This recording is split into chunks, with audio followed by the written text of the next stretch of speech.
सबको बता दूं कि बुलंद उड़ान एक संस्था है जो कि जरूरतमंद बच्चों और महिलाओं के लिए काम करती है। ये 2012 से काम कर रही है पूरे भारत के अंदर। इसकी शुरुआत दौलतपुर गांव से हुई हरियाणा के, और आज वो हजारों बच्चों को पढ़ा रही है, उनको शिक्षा दे रही है, उनको जो भी चीज़ों की ज़रूरत होती है उनको प्रोवाइड करवा रही है। मैं हरियाणा के एक बहुत छोटे से गांव सूरजपुर से हूँ, जहाँ पर लड़कियों को इतनी आज़ादी नहीं है और कोई भी फीस नहीं लगती। हमको फ्री ऑफ कॉस्ट पढ़ाया जाता है और अच्छे से हमारे डाउट भी क्लियर किए जाते हैं। साइंस और मैथ के अलावा हमें हमारे फ्यूचर की तरफ भी दिखाया जा रहा है। जो आपको साइंस या मैथ पढ़ा रहे हैं वो कौन है? वो इसरो के साइंटिस्ट है और काफ़ी नॉलेज है उनके अंदर। मतलब जो हम स्कूल में मैंने गांव में देखा, अभी मेरे आसपास क्या चीज़ है जिससे मैं अपना बिजनेस स्टार्ट कर सकती हूँ। तो देखा अभी गांव में इलेक्ट्रिशियन चाहिए या कोई भी स्किल लेबर चाहिए, उनको नहीं मिल पाता था। आने वाले 2-3 साल में कहाँ देखते हो आप अपने इस बिजनेस को? कि आने वाले 5 सालों में ये भारत में टॉप पर, मतलब कि अगर मान लो कोई वर्कर है, उसे महीने में 30 दिन काम मिल रहा है, तो वो क्यों कहेगा अपने बच्चों को भी मेरे साथ चलो काम करने।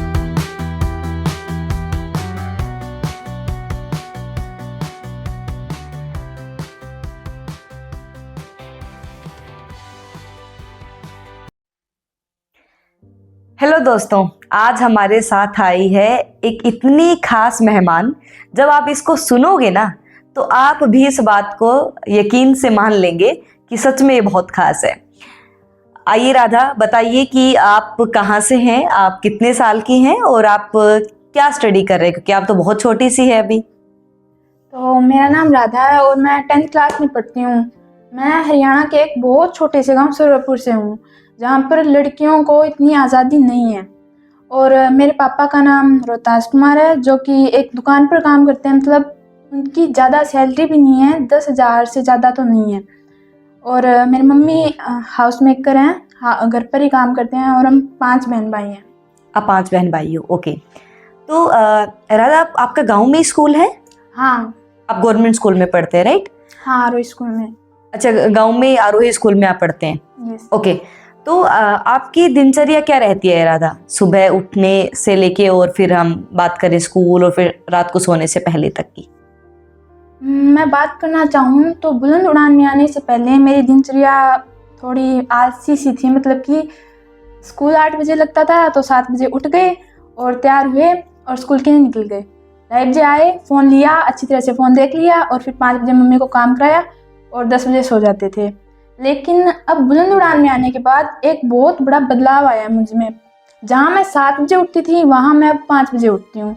और 5 बजे उठने के बाद मैं मेरे मिशन पे लग जाती हूँ, रोज़गार 365 पे।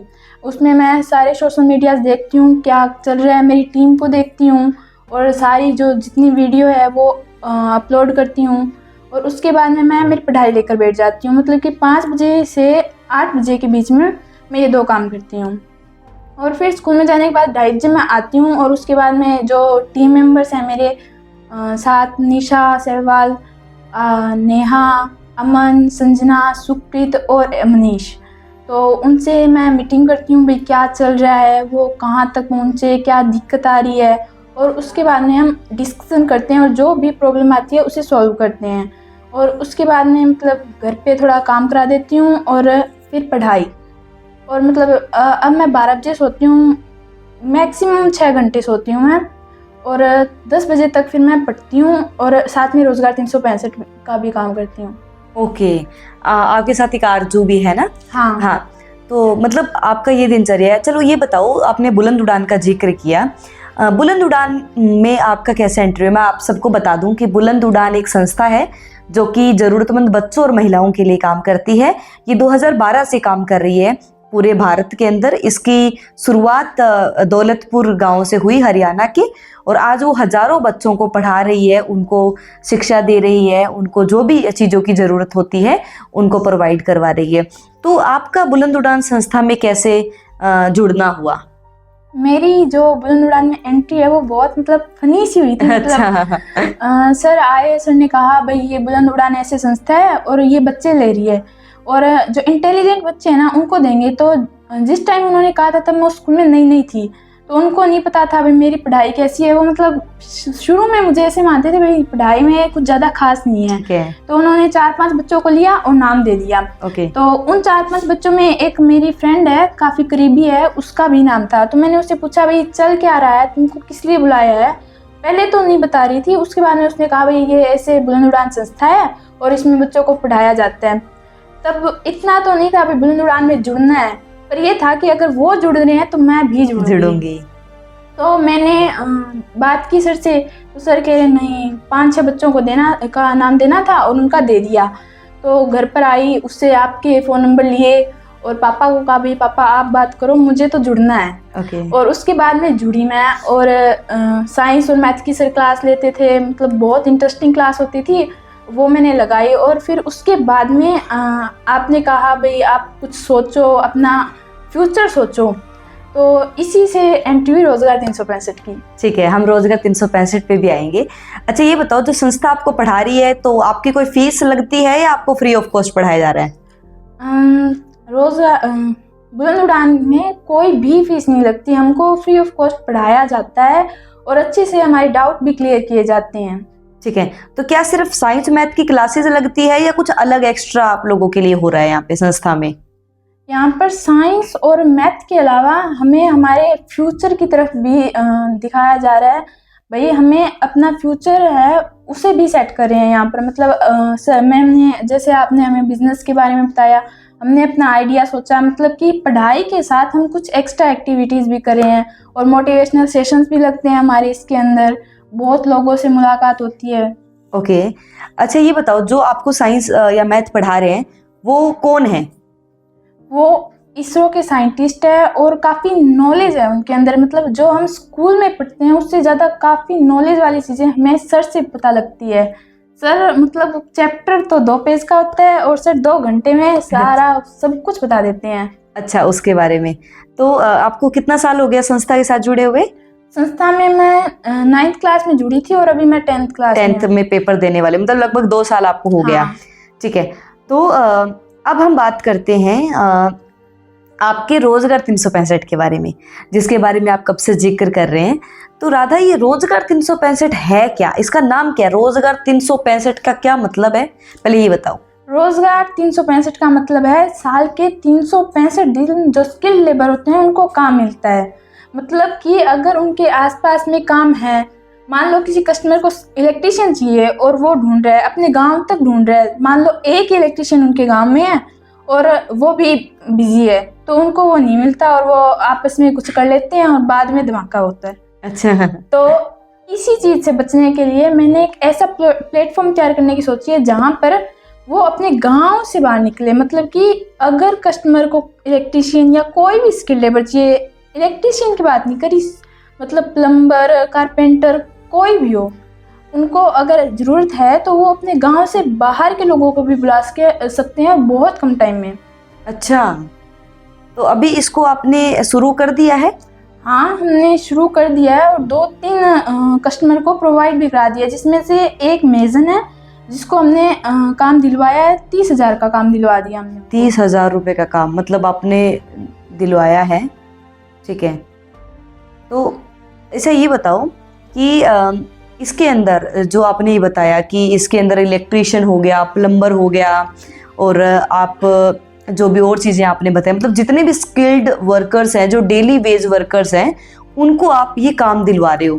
तो ये कहाँ से शुरू कर रहे हो आप पहले ये प्रोजेक्ट? ये प्रोजेक्ट मैंने अपने गांव से शुरू किया था। मतलब पहले गांव में घूमी, ग्राउंड वर्क किया और स्किल्ड वर्कर से मिली, उनको बताया इस बारे में। और अब फ़िलहाल मैं पूरे फतेहाबाद डिस्ट्रिक्ट में ये काम कर रही हूँ और मेरा जो आगे का एम है कि मैं पूरे हरियाणा से लेके जो हमारा देश है भारत, इस पूरे देश में हमारा ये प्लेटफॉर्म उपलब्ध हो। अच्छा, तो जितना हम समझ पा रहे हैं आपके इस प्रोजेक्ट से कि मान लो आपने पूरे ज़िले के जो लेबर हैं या जो स्किल्ड वर्कर्स हम बात करें, उन सबको आपने एक साथ जोड़ने का काम कर दिया। इसमें काफ़ी लोग जुड़ भी गए होंगे आपके साथ में अभी। और उसके अलावा जब दूसरे गांव, मान लो मेरे गांव में मुझे ज़रूरत होगी किसी स्किल्ड वर्कर की, मान लो मुझे इलेक्ट्रीशियन की ज़रूरत है, तो मुझे क्या करना होगा? आपको हमारा नंबर है, सोशल मीडियाज़ पे है और हमने पोस्टर भी लगाए हुए हैं। वहाँ से आप हमें डायरेक्ट कांटेक्ट कर सकते हो। वहाँ फिर आप बता सकते हो भी अगर आपको इलेक्ट्रिशियन चाहिए और आप यहाँ रहते हो तो हम वहाँ से पास के जो भी इलेक्ट्रिशियन उपलब्ध होंगे उनसे आपका कांटेक्ट करवा देंगे। अच्छा, उनसे मेरा कांटेक्ट करवा दोगे और वो मेरे को यहाँ पे आके वो कर देंगे। तो मुझे पहले तो पेमेंट नहीं देनी पड़ेगी ना? नहीं, आप उनका पहले काम देखोगे भी काम कितना बढ़िया है और उसका रिव्यू हमें दोगे और उसके बाद आप पेमेंट करोगे। ओ वाह, मतलब ये तो इतनी अच्छी बात है। कई बार क्या होता है कि कई जगह होता है कि पहले पेमेंट करवा लेते हैं और उसके बाद में वो आते ही नहीं, ठीक है, और हम बैठे रह लेते हैं अपने काम के लिए। तो ये आइडिया जो है आपका कहाँ से आया राधा? देखो, आपने कहा था भाई कोई बिजनेस सोचो, तो सारे सोच रहे थे मैं ये कर लूँ, कपड़े कर लूँगा, मतलब वो ये सोच रहे थे कोई प्रोफेशनल। और मैंने गांव में देखा भाई मेरे आसपास क्या चीज़ है जिससे मैं अपना बिजनेस स्टार्ट कर सकती हूँ। तो देखा भाई गांव में इलेक्ट्रिशियन चाहिए या कोई भी स्किल्ड लेबर चाहिए, उनको नहीं मिल पाता था। या फिर मतलब मान लो कोई प्लम्बर है, उसकी ज़रूरत है और उसको फ़ोन किया तो वो कह रहा है 2 घंटे में आऊँगा, 3 घंटे में आऊँ, 1 दिन बीत जाता था लेकिन वो नहीं आता था। इस प्रॉब्लम को सॉल्व करने के लिए मैंने रोज़गार 365 चुना। ओके, तो मतलब इसके अंदर आपकी टीम के साथ भी आप काम कर रहे हो, आप स्कूल भी जाते हो, आपने बताया कि आप 10th में हो राधा। तो आप कैसे मैनेज कर रहे हो इन दोनों चीज़ों को? आपके घर वाले सपोर्ट करते हैं आपको? घर वाले शुरू में सपोर्ट नहीं करते थे, मतलब कि मैंने कहा अभी मैं काम कर रही हूँ तो वो कहते थे भाई इस काम में कुछ नहीं पड़ा, तेरा फ्यूचर कहाँ है, तो फ्यूचर देख, मतलब कोई जॉब कर। और जॉब नाम से अब इतनी चिढ़ है। पहले बुलंद उड़ान में आने से पहले सोचा था IAS बनूंगी, तो अब कोई जॉब भी मैंने नहीं देख रही कि मतलब मुझे जॉब करनी ही नहीं है, करना है तो बिजनेस करना है। वाओ। और इसके साथ ही मतलब कि मेरे मम्मी पापा थे, पापा थोड़े स्ट्रिक्ट हैं तो उन्होंने तो बिल्कुल भी इस चीज़ के लिए परमिशन नहीं दी।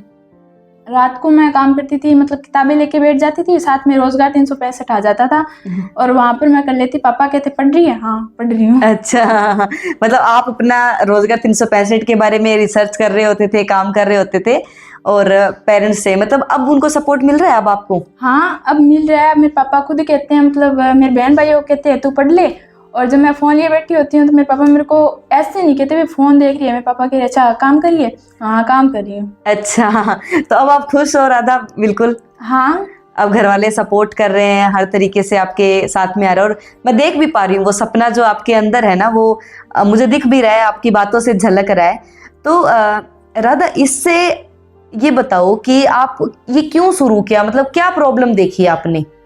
प्रॉब्लम मैंने यही देखी भाई गांव में ज़्यादातर लोग ढूंढने निकल पड़ते हैं भाई इलेक्ट्रिशियन को जानते हो, प्लम्बर को जानते हो, और आगे से जवाब आता है भाई हाँ जानते हैं, वहाँ पर है। वहाँ पर जाते हैं, वो कहते हैं मैं तो बिज़ी हूँ, चाहे वो बिज़ी ना भी हो लेकिन वो कहते हैं मैं तो बिज़ी हूँ। तो इसी प्रॉब्लम को मुझे सॉल्व करना है भाई, कस्टमर इतना अपना टाइम वेस्ट ना करे उनको ढूंढने में, उन इतनी देर में तो उनका काम हो जाना चाहिए। ठीक है। एक बार आपका मैं एक इंटरव्यू देख रही थी तो उसमें आप बता रहे थे कि उससे आप चाइल्ड लेबर की प्रॉब्लम सोल्व कर रहे हैं। तो वो प्रॉब्लम कैसे सोल्व होगी से चाइल्ड लेबर की, घरेलू हिंसा की? वो प्रॉब्लम बहुत आसानी से सॉल्व हो जाए। मतलब मान लो एक स्किल लेबर है, उसको महीने में काम मिल रहा है एक बार, और बेटा आके कहता है या बेटी आके कहती है बुक्स चाहिए, बैग चाहिए, तो वो फिर अपने बेटे को डांट मारता है, कई बार थप्पड़ भी मार देता है, अपनी वाइफ के साथ भी बहुत बुरा करता है और उनको मतलब कि अपने साथ काम पे ले जाता है, मेरे पास पैसे नहीं है तुम चलो मेरे साथ काम करने चलो।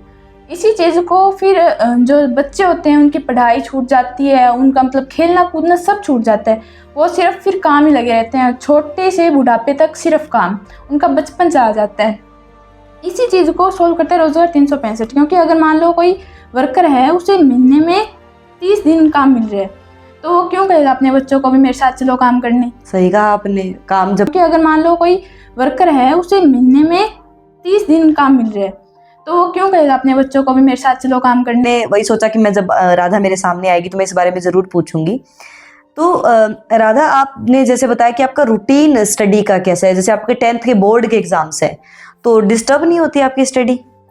डिस्टर्ब तो नहीं होती, क्योंकि मैं इन दोनों चीज़ों को अलग रखती हूँ, पढ़ाई अलग और रोज़गार 365 अलग। भाई इनका एक टाइम फिक्स कर रखा है, भाई इस टाइम पढ़ना है और इस टाइम मुझे मेरा अपना काम करना है। तो पढ़ाई बिल्कुल भी डिस्टर्ब नहीं होती। मैं सुबह उठती हूँ, सुबह पढ़ाई करती हूँ, फिर रोज़गार 365 करती हूँ। मतलब एक टाइम टेबल है जिसमें ना तो रोज़गार 365 पढ़ाई में घुसटता है, ना पढ़ाई रोज़गार 365। अरे वाह, मतलब इतनी आपकी उम्र क्या है राधा? मेरी उम्र है 15 साल। मतलब एक 15 साल की लड़की और मतलब एक गांव की एक लड़की है और आज इतना सॉर्टेड तरीके से बात कर रही है ना, मतलब ऐसा लग रहा है कि इन्होंने सब दुनियादारी देख ली है। हर तरीके से बहुत ही शांत तरीके से हर एक चीज़ का जवाब दे रही है। राधा ये बताओ कि लोग देख रहे होंगे आपको भी इस वीडियो में, तो फतेहाबाद ज़िले की भी देख रहे होंगे, आप फतेहाबाद ज़िले से शुरू कर रहे हो, तो आप इनसे क्या सपोर्ट की उम्मीद रखते हो?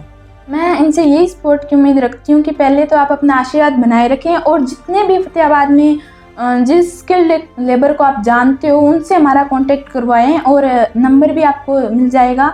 तो आप हमारा सपोर्ट स्किल्ड लेबर को हमसे जोड़ने तक कीजिए। देखो मतलब कितना प्यारी बच्ची है एंड ये सपोर्ट अपने बिजनेस के लिए आप लोगों से मांग रही है। और राधा ये बताओ, ये आप अभी जो आपने बताया ये लेबर्स या जो भी स्किल्ड वर्कर्स हैं आपके साथ जुड़ रहे हैं, तो आप उनको कहाँ रखते हो? कोई आपकी वेबसाइट है या ऐप है या क्या है आपका? फिलहाल तो व्हाट्सएप ग्रुप है और जैसे जैसे मतलब कि इनका आशीर्वाद मिला और लोगों की संख्या बढ़ने लगी तो हम एक ऐप बनाएंगे। अच्छा, इसका आप एक ऐप तैयार करने का आपका प्लान चल रहा है? हाँ। ओके, तो आपका इस रोजगार 365 प्रोजेक्ट में फ्यूचर प्लान क्या है? मतलब आने वाले 2-3 साल में कहाँ देखते हो आप अपने इस बिजनेस को? मेरा फ्यूचर प्लान बहुत सिंपल है। मतलब अब मैंने शुरू कर दिया है, 2-3 बंदों को लेबर प्रोवाइड भी करा दिया है। तो मेरा फ्यूचर प्लान ये है कि आने वाले 5 सालों में ये भारत ने टॉप पर, मतलब है कि आने वाले 5 सालों में ये भारत ने टॉप पर, मतलब कि आसपास कोई है वो ये देखे रोजगार 365 पे कोई है। वाह, मतलब इतना ज़्यादा अच्छा लग रहा है एंड मैं भी आप लोगों से रिक्वेस्ट करूंगी, जो भी लोग देख रहे हैं इस बच्ची का सपोर्ट कीजिए, इनके लिए कमेंट में प्यार भरा आशीर्वाद दीजिए एंड इस वीडियो को ज़्यादा से ज़्यादा लोगों तक ज़रूर शेयर कीजिए ताकि राधा सोनी जो 15 साल की है वो अपने इस बिजनेस, जिसके अंदर इसकी सोच भी इतनी पॉजिटिव है, बच्चों के लिए, महिलाओं के लिए एक चीज़ से हर प्रॉब्लम सॉल्व हो रही है। तो आप इसको शेयर भी कीजिए, कमेंट में राधा सोनी के लिए अपना प्यार जरूर दीजिए एंड जो इस वीडियो को शेयर करिए खासकर उन लोगों के साथ जो बच्चे हैं, ताकि वो देखे कि एक छोटे से कम उम्र में लड़की क्या कर रही है। उन वर्कर्स के साथ भी आप शेयर कीजिए जो ये दिखाए गए नंबर के साथ वो कांटेक्ट कर सकते हैं, वो इनके साथ जुड़ सकते हैं, इनको रोजगार भी मिल सकता है। और जिन लोगों को वर्कर्स चाहिए अपने घर में, इलेक्ट्रिशियन चाहिए, प्लम्बर चाहिए, वो लोग भी इनको कॉल करके अपने वहां पे मंगवा सकते हैं इनके स्किल्ड वर्कर्स को। ये तो बहुत ही अच्छी बात है राधा, और हम तो यही दुआ करेंगे कि आपका ये जो प्रोजेक्ट है वो आने वाले टाइम में पूरे भारत में फैले एंड आप बड़े बड़े प्लेटफॉर्म पे जाओ और ज़्यादा जो है हमारी भारत की दुनिया, हमारे भारत के बच्चों को मोटिवेट करो। तो इसका ये बताओ राधा, ग्राउंड पे क्या चल रहा है अभी? ग्राउंड पे हम बात करें तो कैसे अवेयर कर रहे हो इसकी, कोई किस तरीके से कर रहे हो आप? ग्राउंड पे हाँ, हमने पोस्टर भी छपवाए हैं। मतलब कि हमारी टीम ने पोस्टर लगाए हैं, घर घर जाके, किसी को दिए नहीं है, खुद लगाए हैं, जिससे लोगों को अवेयरनेस हो रही है। मतलब कि लोग जब पोस्टर लगाते हैं पूछते भी है बेटा क्या कर रही है क्या, तो उनको हमने बताया है। उन्होंने आगे जाके 4 को और बताया भाई ये पोस्टर्स हैं, इस बारे में हैं, उन्होंने लगाए थे। और मतलब 30+ गांव में हमने लगा दिए हैं पोस्टर। किसी को देते हैं तो फाड़ भी देते हैं और मांगते भी कम है, कहते हैं हम 3 ही लगा देंगे, 4 लगा देंगे, इससे ज़्यादा नहीं लगाएंगे। ओके, तो राधा आपको स्ट्रगल क्या महसूस हो रहा है इसमें? अभी क्या स्ट्रगल आ रहा है आपके बिजनेस में आपको? स्ट्रगल बताऊं तो हरियाणा की जो लेडीज़ हैं उनकी सोच है ना, वो बहुत अच्छी सी, मान लो मैं थोड़ा सा मजाक ही कर रही हूँ इस चीज़ में, क्योंकि हरियाणा की लेडीज़ है ना, वो उनका नेटवर्क इतना तगड़ा है। मतलब हम निकल पड़े घर से, दिन में 4 बार निकल पड़े, तो वो ये कहे पता नहीं छोरी क्या करे पता नहीं भाई कहाँ जा रही है। तो ये चीज़ है ना, वो आगे जाके 4 को और कहेगी 7 दिन फिर छोरी। तो ये चीज़ है ना, लोगों के दिमाग में कुछ नेगेटिव चीज़ डाल देती है। भाई ये सारे दिन घूमती है, पता नहीं जाती कहाँ है। पोस्टर लेके निकल जाती हूँ, छोरियां काम वही करे, छोरियां कौन करे। मतलब कि वो लड़कों से कंपैरिजन इस तरह कर रही है, अभी लड़के ही बाहर जा सकते हैं, लड़कियां घर के अंदर रहेगी 4 दीवारी के अंदर। और मतलब जब निकलते हैं तो आसपास में कोई लेडीज मिल जाती है तो कहती है काम है किधर है। मतलब वो ये सोच रही है भी मैं यहाँ पर फ्री हूँ इसीलिए आई हूँ, काम के लिए ही जाती हूँ, लेकिन आगे से यही रिस्पॉन्स मिलता है। मतलब वो कहावत सही है कि एक औरत ही एक औरत की दुश्मन हो रही है आजकल। और हरियाणा काफ़ी सुधर भी गया है, काफ़ी सालों में काफ़ी सुधार भी आ गया है, लेकिन कहीं ना कहीं वो चीज़ें आज भी उनकी मानसिकता पे है कि ये क्यों कर रही है, कैसे कर रही है, किसी को आगे बढ़ने नहीं दिया जा रहा है। तो जो महिलाएं इस वीडियो को देख रही है, राधा को राधा जैसी बहुत सारी लड़कियों को दुख होता है। तो मैं सबसे ही रिक्वेस्ट करूंगी, चाहे औरत देख रही है या आदमी देख रहे हैं, कि कम से कम सपोर्ट नहीं कर पाओ तो इनको नीचे गिराने का काम भी मत कीजिए। और राधा जैसी इतनी प्यारी लड़की को तो सपोर्ट आप लोगों को करना ही चाहिए। सो राधा, आपसे बात करके मतलब इतना अच्छा लग रहा है, एंड आपने मुझे भी बहुत ज़्यादा मोटिवेट किया है। मैंने भी कम उम्र में ही संस्था चलाई थी, तो वो फिर से एक जीवन जीने को मुझे मिल रहा है आपके साथ में। एंड आई एम श्योर कि जो जनता आपको देख रही है आज, ये वीडियो भारत के हर कोने में जाएगा और आपका नाम जो राधा सोनी है वो गूंजेगा, एंड बहुत सारे लोग आपको प्यार भी देंगे। सो बहुत बहुत धन्यवाद राधा आपका हमारे साथ जुड़ने के लिए।